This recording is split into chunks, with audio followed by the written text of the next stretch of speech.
네, 오늘은 우리가 보내고 있는 성령 강림절기의 20번째 주일이 되겠습니다. 이제 우리 함께 조용히 마음을 정돈하시고 기도하시며 예배로 나아가시겠습니다. 다 자리에서 일어나시겠습니다.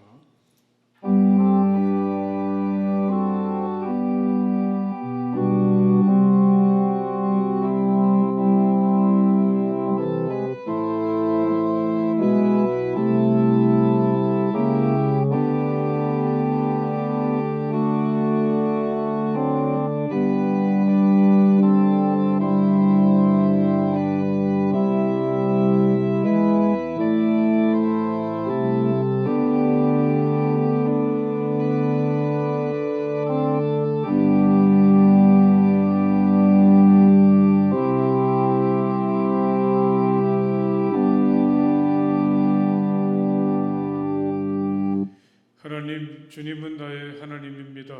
내가 주님을 애타게 찾습니다. 물기 없는 땅, 메마르고 황폐한 땅에서 내 영혼이 주님을 찾아 목이 마르고 이 몸도 주님을 애타게 그리워합니다.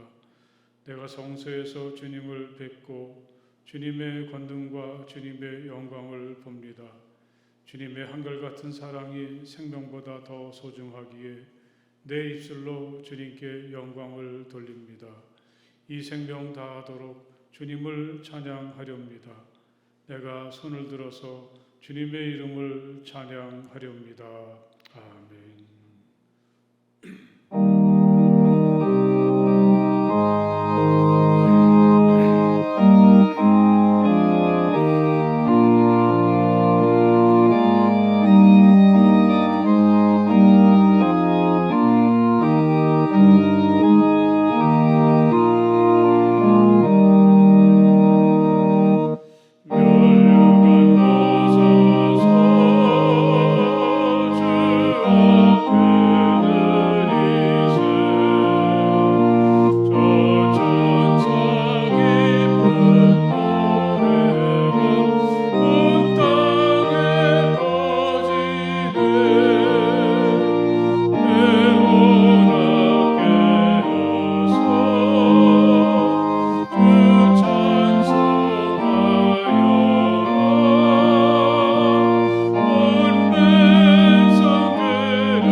언제나 우리에게 사랑을 베풀어 주시는 하나님을 찬양합니다. 우리가 드리는 예배를 받아주시며 하늘의 은혜를 충만히 내려 주옵소서. 우리가 직면한 현실은 너무 힘들고 희망이 보이지 않지만 하나님의 사랑은 항상 우리를 새롭게 하시고 다시 시작하게 합니다. 오늘도 사랑으로 우리에게 다가와 주옵소서. 나눌수록 더 풍성해지는 사랑의 신비를 알게 하옵소서. 우리를 위해 자신의 몸까지 내어주신 십자가의 주님처럼 우리도 살아가게 하옵소서. 날이 갈수록 나누고 베푸는 즐거움을 알게 하옵소서. 예수님 이름으로 기도합니다. 아멘. 이 시간 우리 함께 조용히 침묵하시며 마음으로 하나님께 기도드리겠습니다. 하나님, 제가 여기 섰습니다. 따뜻한 사랑으로 저를 품어주시고 제 마음과 몸과 영혼이 오직 주님만을 향하게 하여 주시기 원합니다. 저의 모든 부끄러움들을 용서해 주시고 또 제 아픔과 고통과 상처들을 깨끗하게 치유해 주시기 원합니다. 침묵하시며 마음으로 하나님께 기도하시겠습니다.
주님께서 당신들에게 복을 주시고 당신들을 지켜주시며 주님께서 당신들을 밝은 얼굴로 대하시고 당신들에게 은혜를 베푸시며 주님께서 당신들을 고이 보시어서 당신들에게 평화를 주시기를 빕니다.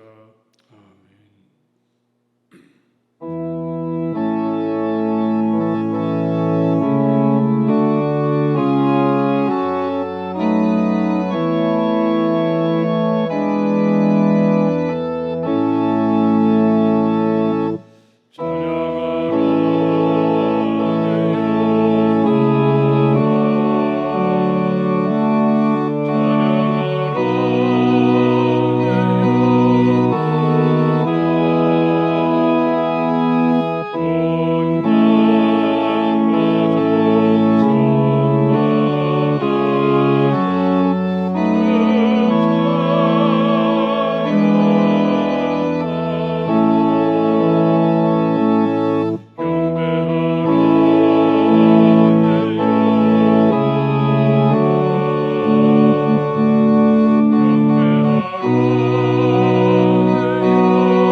앉으십시오. 이 시간에 다 함께 기도하실 때에 우리 정미경 목사님 나오셔서 기도해 주시겠습니다.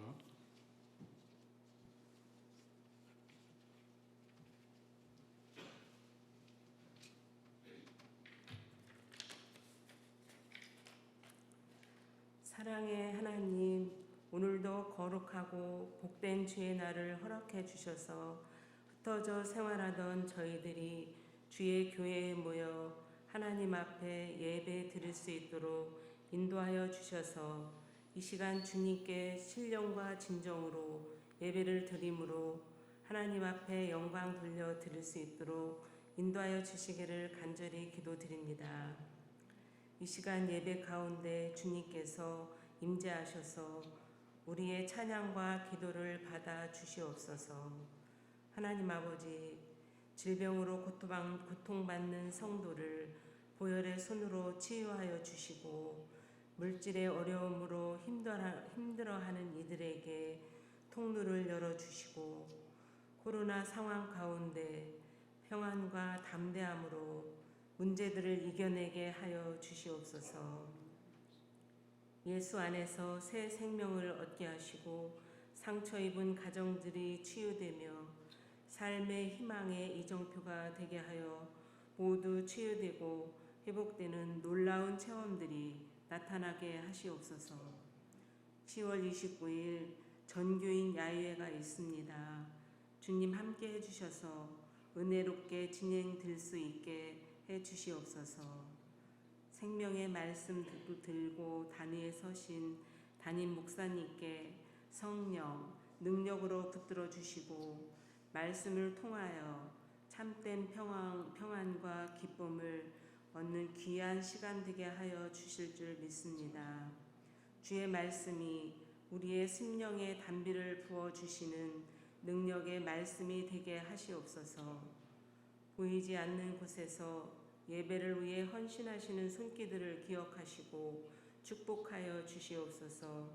결실의 계절, 풍성한 계절, 성함의 각 가정마다 감사가 넘치는 축복을 내려주시기를 간절히 바라며 우리를 죄악에서 구원해 주신 예수 그리스도의 이름으로 기도드립니다. 아멘. 예, 오늘 하나님께서 우리에게 주시는 말씀은 누가복음서 18장의 말씀이 되겠습니다. 신약성경 누가복음서 18장 9절에서부터 14절까지의 말씀을 다 찾으시기 바랍니다. 누가복음서 18장 9절에서부터 14절까지의 말씀 이제 제가 봉독하겠습니다. 스스로 의롭다고 확신하고 남을 멸시하는 몇몇 사람에게 예수께서는 이 비유를 말씀하셨다. 두 사람이 기도하러 성전에 올라갔다. 한 사람은 바리새파 사람이고 다른 한 사람은 세리였다. 바리새파 사람은 서서 혼자말로 이렇게 기도하였다. 하나님 감사합니다. 나는 남의 것을 빼앗는 자나 불의한 자나 간음하는 자와 같은 다른 사람들과 같지 않으며 더구나 이 세리와는 같지 않습니다.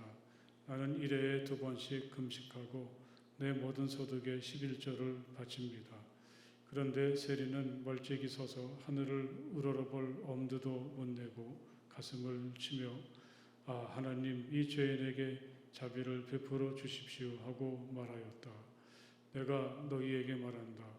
의롭다는 인정을 받고서 자기 집으로 내려간 사람은 저 바리새파 사람이 아니라 이 세리다. 누구든지 자기를 높이는 사람은 낮아지고 자기를 낮추는 사람은 높아질 것이다. 아멘. 하나님께서 내려주시는 평화가 오늘도 이 성전에서 또 여러분들이 계신 곳에서 하나님을 예배하는 모든 분들에게 임하시기를 간절히 바랍니다. 우리 옆에 계신 분들하고 하나님의 평화가 당신에게 임하시길 빕니다. 그 평화 인사를 나눠보십시오. 하나님의 평화가 당신에게 임하시길 빕니다. 지난 주일에 우리 교회에서 점심을 드신 분들은 아마 이 감도 맛있게 드셨을 거라고 생각합니다. 맛있게 드셨죠? 별로 없으신 거예요. 여기서 점심 드신 분들이.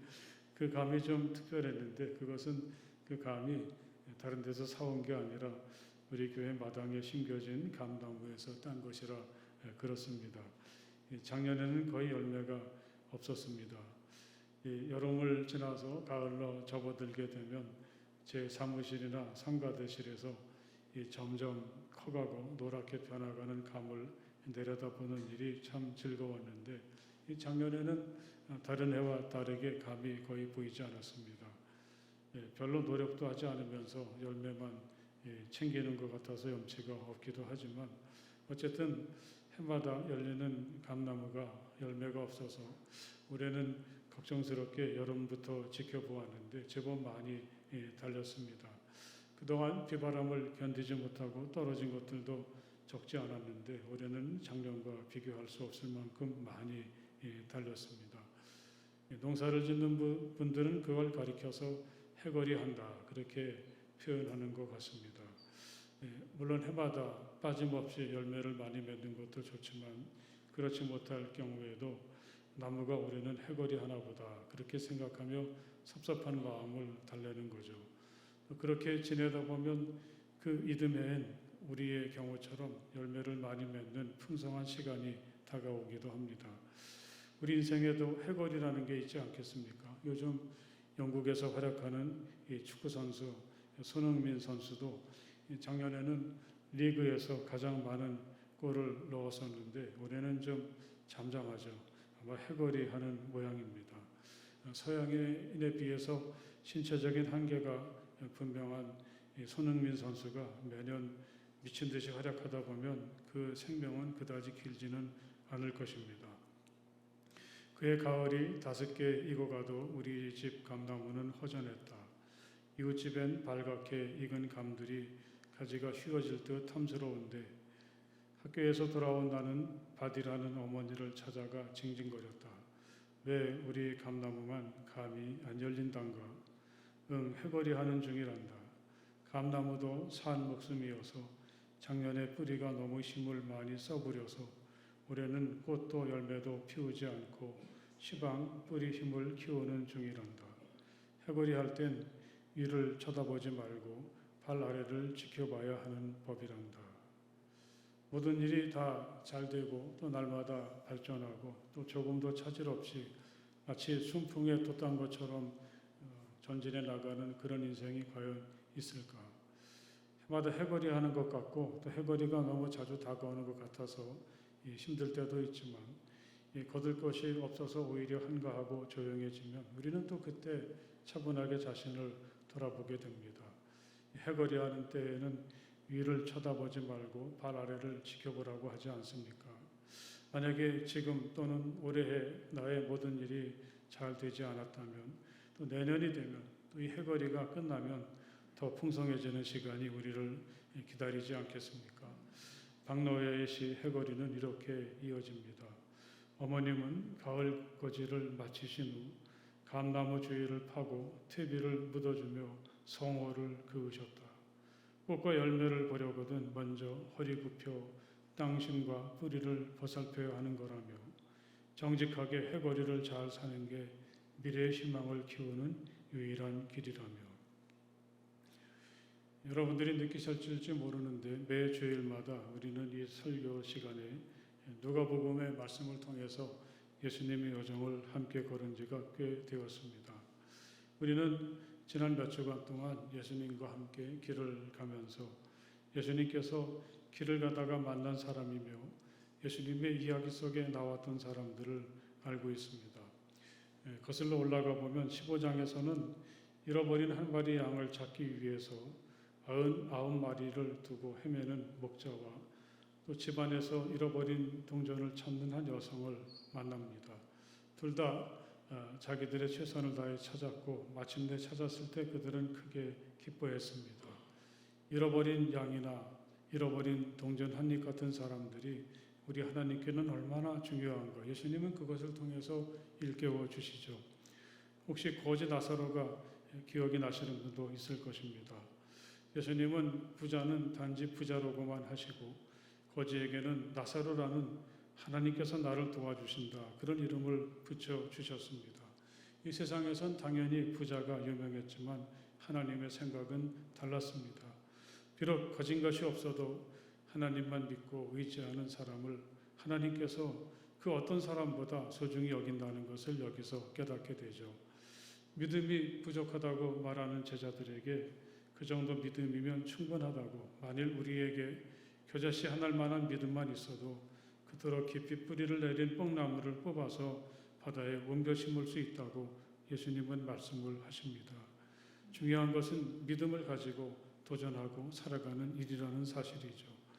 그 이야기의 마지막에서 예수님은 우리에게 우리는 쓸모없는 종입니다. 우리는 마땅히 해야 할 일을 하였을 뿐입니다. 이렇게 가르쳐 주셨는데 제가 그 주일에 그 말씀을 전한 다음에 유독 이 대목의 말씀이 곰곰이 생각나고 새록새록 떠올랐습니다.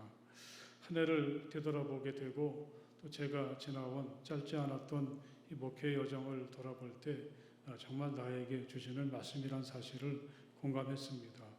나 같은 쓸모없는 종을 이렇게 오랫동안 참아주시고 또 기다려주시고 여전히 일을 맡겨주시니 정말 감사하다. 그런 마음을 다시 품게 되었습니다. 우리는 또 예수님께 고침을 받은 10사람의 나병 환자도 지켜보았죠.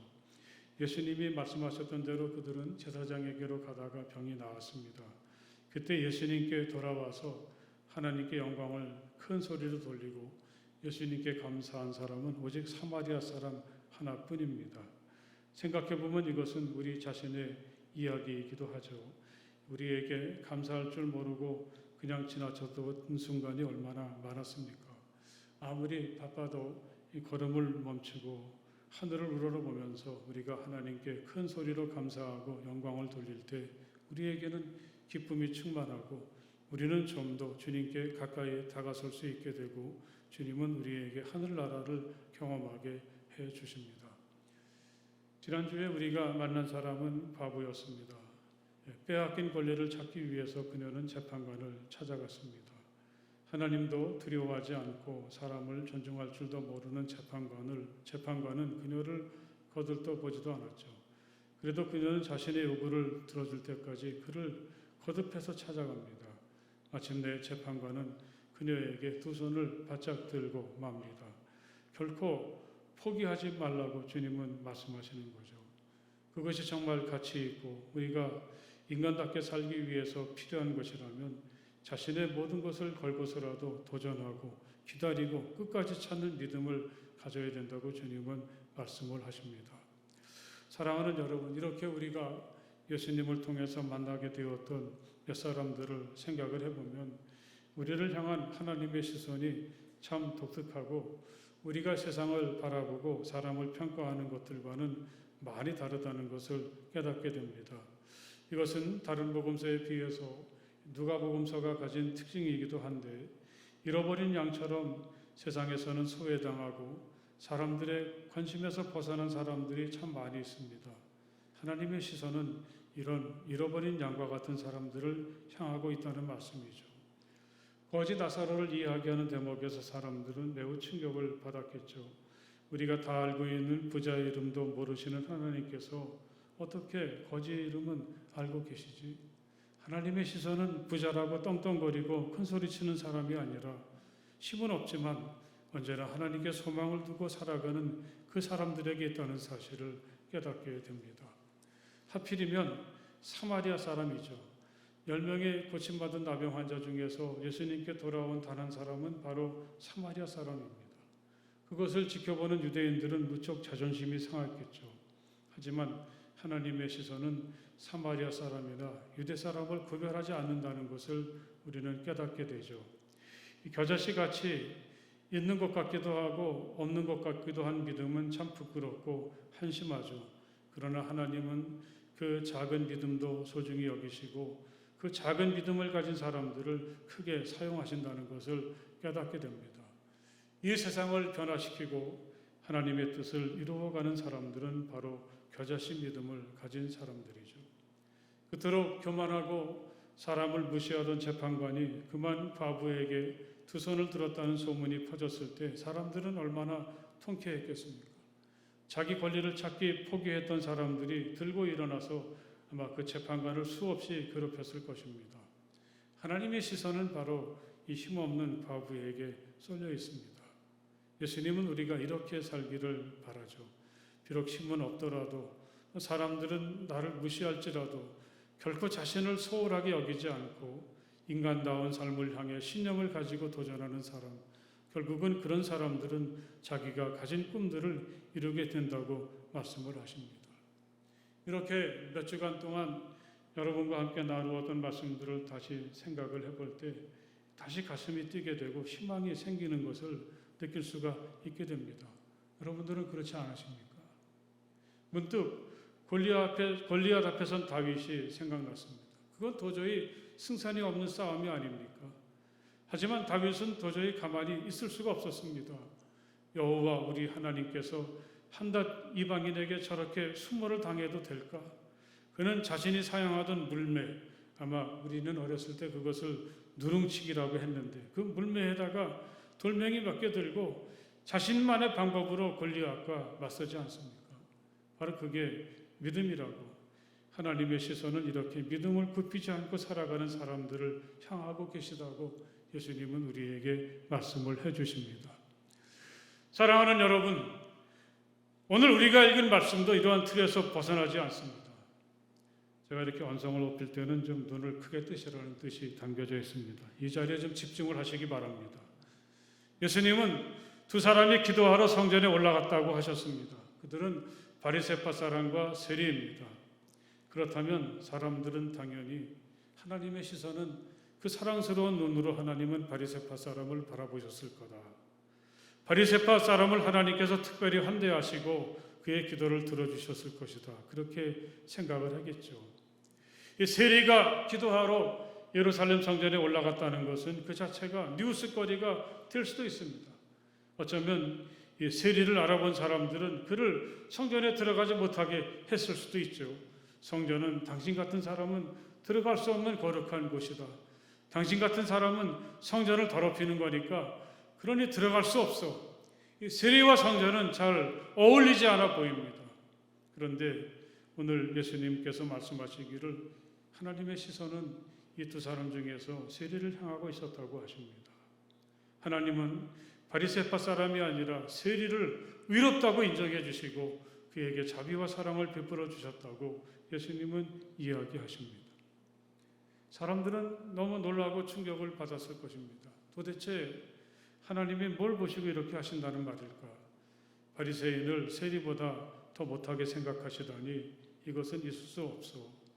물론 이것은 예수님께서 지어내신 이야기이긴 하지만 바리새인들이나 그들과 비슷하게 행동하는 사람들에게 경고를 하시는 것이고 이 말씀을 들었던 세리나 또 그 비슷한 죄인들에겐 이 말씀이 얼마나 커다란 위로가 되고 희망이 되었겠습니까? 이 예수님의 시대에 이 바리새인들이 한 6천 명쯤 되었다고 하는데 이 사람들은 자기 자신들을 아주 특별하다고 생각했습니다. 이 바리새라는 말에는 구별되다 이제 그런 뜻이 있죠. 우리는 당신들과 다르다. 우리는 특별하다. 자기들이 그렇게 생각을 한다는 얘기입니다. 이 바리새인들이 생각하기에는 이제는 이스라엘에겐 희망이 없다.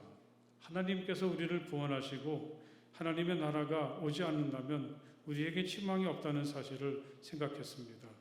그리고 하나님의 나라가 빨리 오기 위해서 우리는 하나님의 율법을 열심히 지켜야 되겠다. 우리가 만약에 하나님의 율법을 열심히 지키면 하나님께서 우리들의 열심을 보시고 빨리 이스라엘을 오늘과 같은 어려움에서 건져주실 것이라고 생각을 했습니다.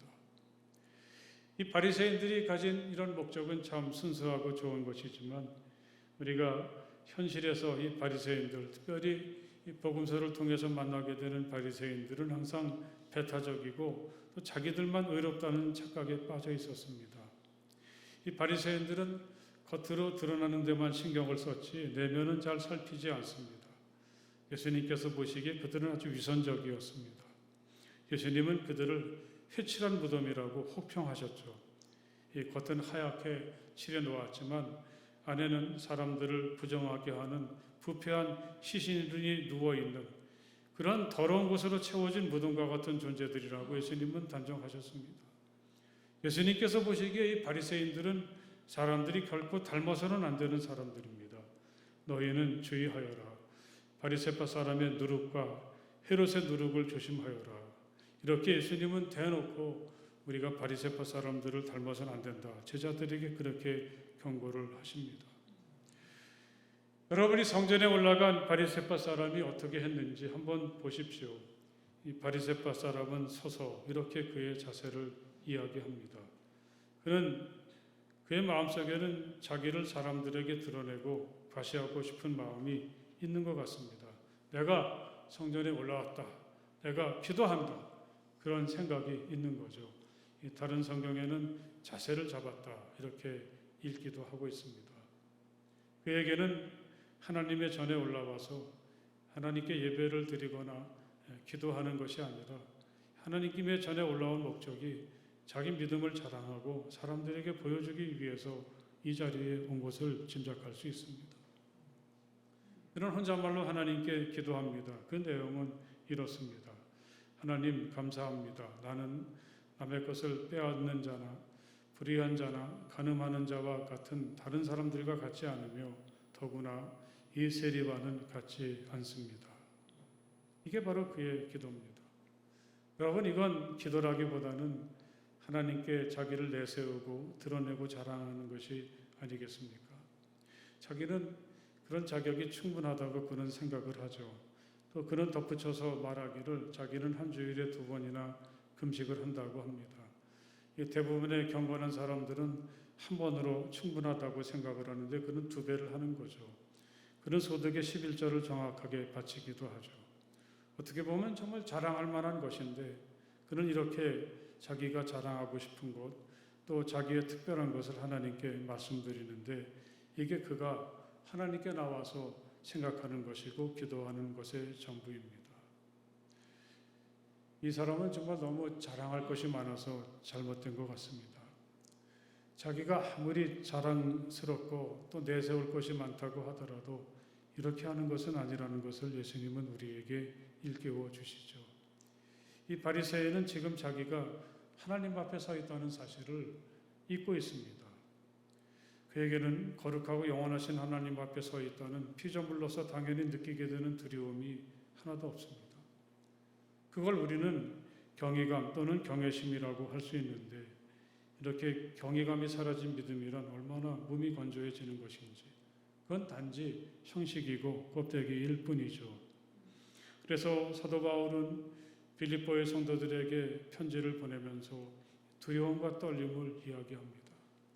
내가 함께 있을 때뿐만 아니라 지금과 같이 내가 없을 때에도 더욱더 순종하여서 두렵고 떨리는 마음으로 자기의 구원을 이루어 나가십시오.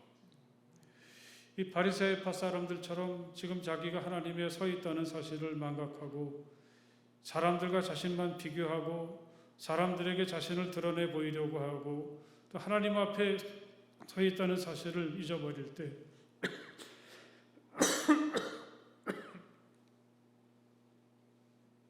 이건 그에게 커다란 문제가 아닐 수 없습니다. 우리가 내가 항상 지금 하나님 앞에 서 있다는 사실을 잊지 않을 때, 그런 사실을 인식할 때 우리는 당연히 바울이 말했던 것처럼 두렵고 떨릴 수밖에 없죠. 이게 우리를 지탱하는 신비한 힘이 되는 것이고 불확실한 현실에서도 흔들리지 않는 비결이라는 사실은 바울은 터득했습니다. 그 말씀은 이렇게 이어집니다. 하나님은 여러분 안에서 활동하셔서 여러분으로 하여금 하나님을 기쁘게 해드릴 것을 염원하게 하시고 실천하게 하시는 분입니다. 내가 지금 하나님 앞에 서 있구나. 나 같은 죄인이 지금 하나님 앞에 있네. 우리가 오로지 하나님만 생각할 때 하나님은 어느덧 우리 가운데 임하셔서 우리가 생각하지 못했던 놀랍고 신비한 삶으로 우리를 초대해 주십니다. 할렐루야. 바리새인은 너무나 안타깝죠. 열심히 남다르게 믿음 생활을 하는 것 같았지만 그는 하나님을 잃어버리고 말았습니다. 하나님 앞에 지금 내가 서 있다는 두려움과 떨림, 그 속에서 우리를 거룩하고 영원한 세계로 이끌어 가시는 하나님을 바라보지 않았습니다.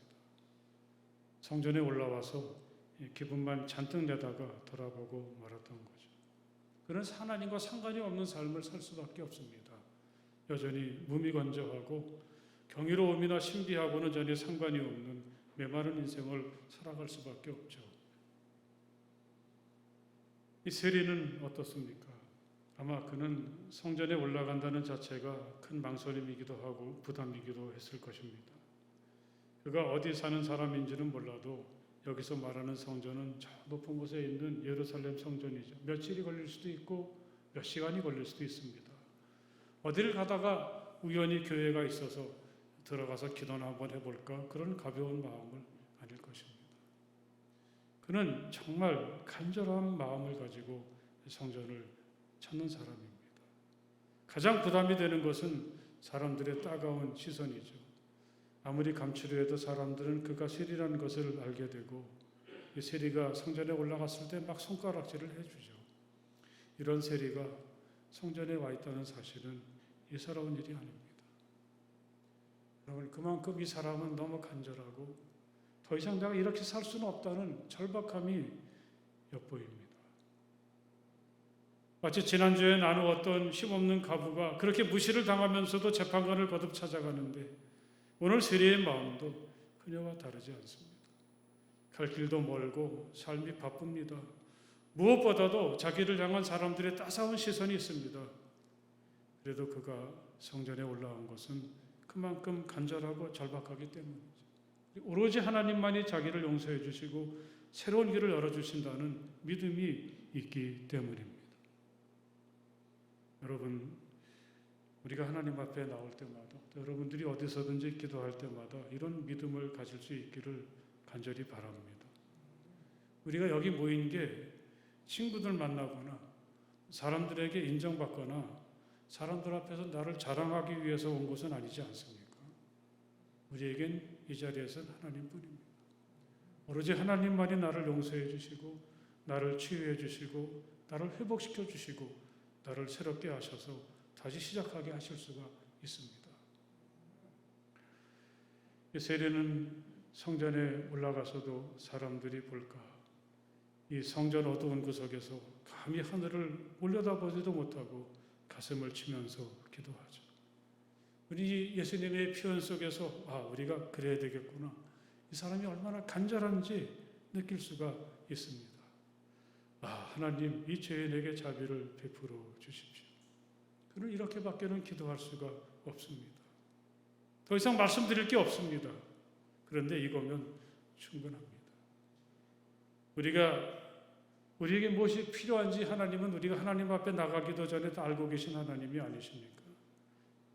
하나님 앞에 설 때 많은 말이나 구차한 설명이 필요하진 않습니다. 하나님, 이 죄에 내게 자비를 베풀어 주십시오. 오늘 이 기도가 우리의 기도가 될 수 있기를 간절히 바랍니다. 만약 여러분들이 하나님께 정말 이 답답함을 아뢰고 싶고 또 기도하고 싶은데 어떻게 하나 막막할 때 오늘 이 세리의 기도를 여러분들도 함께 드리시길 바랍니다. 우리 함께 한번 해보십시다. 하나님, 이 죄인에게 자비를 베풀어 주십시오. 어떻게 이 기도를 하나님께서 외면하실 수가 있겠습니까? 하나님의 사랑으로 나의 모든 죄를 용서하시고 제가 다시 시작할 수 있도록 힘을 주십시오. 저는 이렇게 살 수 없습니다. 저는 이렇게 그의 기도를 읽어보았습니다. 이 대목에서 시편에 나오는 한 신앙인의 기도가 떠올랐습니다. 우리 다윗의 고백으로 알려져 있는 시편 51편 10절에서부터 12절의 말씀 함께 같이 이 자막을 보시면서 천천히 같이 읽어보겠습니다. 하나님, 내 속에 깨끗한 마음을 창조하여 주시고 내 속을 견고한 심령으로 새롭게 하여 주십시오. 주님 앞에서 나를 쫓아내지 마시고 주님의 성령을 나에게서 거두어 가지 말아 주십시오.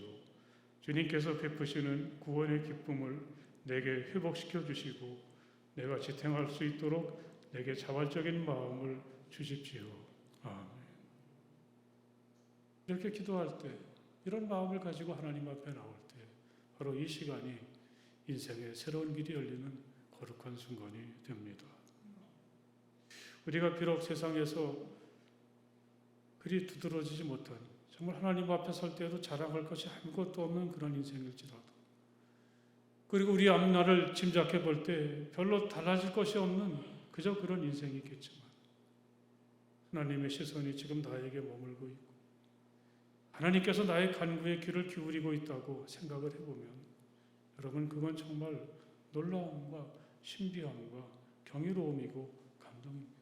바로 그것이 우리를 새롭게 하고 미래를 향해서 힘차게 전진해 나가게 하는 줄 믿습니다. 오직 하나님만 바라보고 간절함으로 하나님 앞에 나왔던 세리가 바로 그런 신비함을 경험하고 느끼지 않았습니까? 하나님 앞에 나올 때마다 우리들도 하나님 앞에 설 때마다 그런 놀라운 하나님만이 주시는 은혜가 늘 충만하시기를 주님의 이름으로 간절히 축복을 드립니다. 할렐루야. 기도하시겠습니다. 하나님 감사합니다.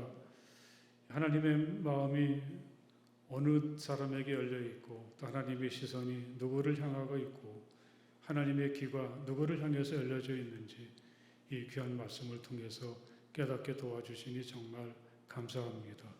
비록 힘은 없고 미약하지만 언제나 하나님만 바라보고 하나님께 소망을 두고 살아갈 때 그리고 이렇게 세리처럼 하나님 앞에 나와서 가슴을 치며 하늘을 우러러보지도 못하고 하나님 이 죄인을 용서해 주시고 긍휼을 베풀어 주시옵소서.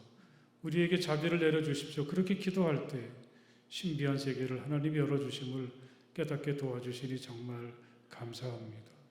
하나님의 시선이 나를 향하고 있구나. 하나님께서 내 기도를 듣고 계시구나. 이런 확신과 믿음을 가지고 새롭게 일어서고 힘차게 나가는 우리 모두가 되게 하여 주시옵소서. 예수님 이름으로 간절히 기도드렸사옵나이다. 아멘.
영원하시고 거룩하신 하나님 참 감사합니다. 우리가 한 주간 동안을 살아갈 때 우리의 삶을 지켜주시고 우리의 마음과 생각이 우리 주님을 향하게 하시고 우리가 이렇게 함께 주님 앞에 나와서 기쁨으로 우리 주님께 예배하게 하시니 정말 감사합니다. 하나님 우리에게 베풀어 주신 은혜와 사랑을 기억하며 이 감사하는 마음을 담아 우리의 정성을 하나님께 드리며 또 또 이 예물에 우리 자신도 하나님 앞에 함께 담아 드리오니 하나님 이 예물과 저희 자신을 온전히 받아 주시옵소서. 이 예물을 통해 하나님 뜻이 세상에 널리 드러나게 하시며 하나님 앞에 다시 한번 자신을 드리는 모든 이들을 사랑으로 품어주시고 저희들에게 복내려 주시옵소서. 언제나 메마르고 건조한 세상을 살지만 하나님의 사랑과 은혜 속에서 깊은 신비 속에서 힘차게 살아가는 우리가 되게 하여 주시옵소서. 우리의 일터가 기름지게 하시고 언제나 기쁨으로 일하는 우리가 되게 하여 주시며 애쓰고 수고할 때마다 풍성한 열매의 복도 허락해 주실 줄 믿습니다. 저희들이 소원하고 바라는 꿈을 기억해 주시고 이루어 주시옵소서. 또한 우리 가정이 작은 천국을 이루게 하시고 우리 자녀들에게 복내려 주셔서 믿음 안에서 신실하고 형통하는 인생을 살아가는 자녀들 되게 하여 주시기 원합니다.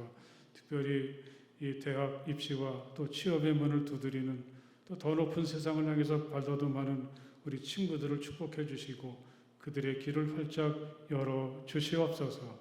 아프고 병들고 지쳐있는 많은 사람들도 있습니다. 긍휼히 여겨주시고 사랑과 은혜로 붙잡아 주시옵소서. 아버지 하나님, 멀리 흩어져 있는 우리의 사랑하는 가족들도 있습니다. 어디에든지 항상 은혜로 돌아보아 주시옵소서. 우리 주님 예수 그리스도의 이름으로 간절히 축복하며 기도드렸사옵나이다. 아멘. 네, 할렐루야. 여러분 참 반갑습니다. 옆에 계신 분들하고 한번 사랑하고 축복합니다. 인사해 보십시오. 사랑하고 축복합니다. 네, 오늘 11시 공동예배는 에스더 여선교회가 헌신예배를 드리게 되는데 또 많이 격려해 주시고 축복해 주시기 바랍니다.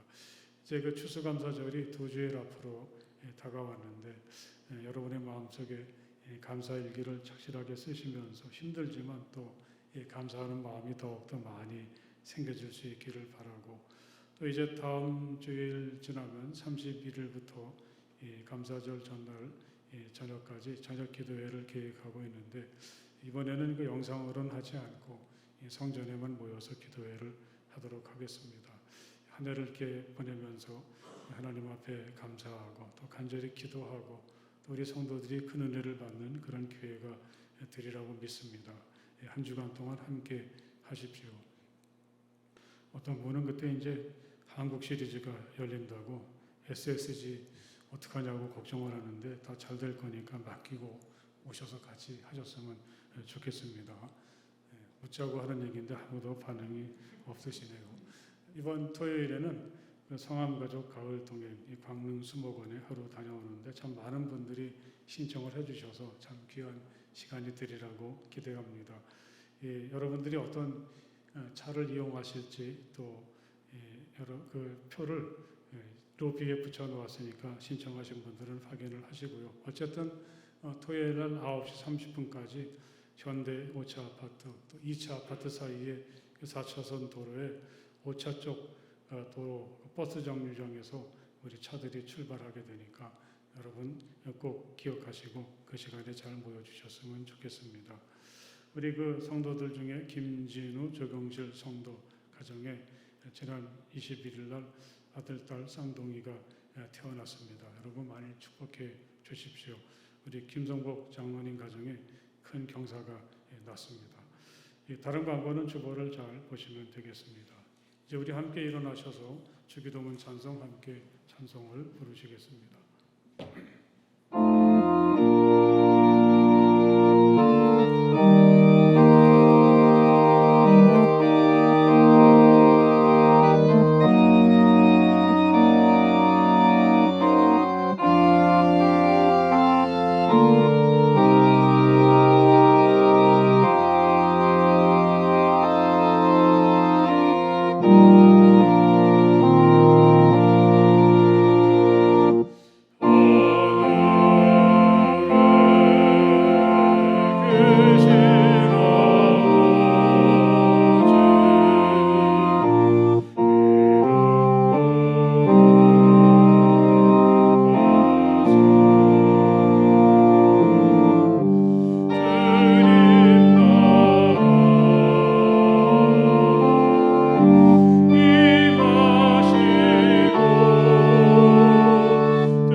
이제는 우리 주 예수 그리스도의 그 크신 은혜와 우리 아버지 하나님의 그 넓고 무한하신 사랑하심과 성령 안에서의 거룩한 사귐이 마음을 다해서 우리 주님을 예배하는 모든 주님의 자녀들 가운데 영원토록 함께하여 주시기를 간절히 축원하옵나이다. 아멘.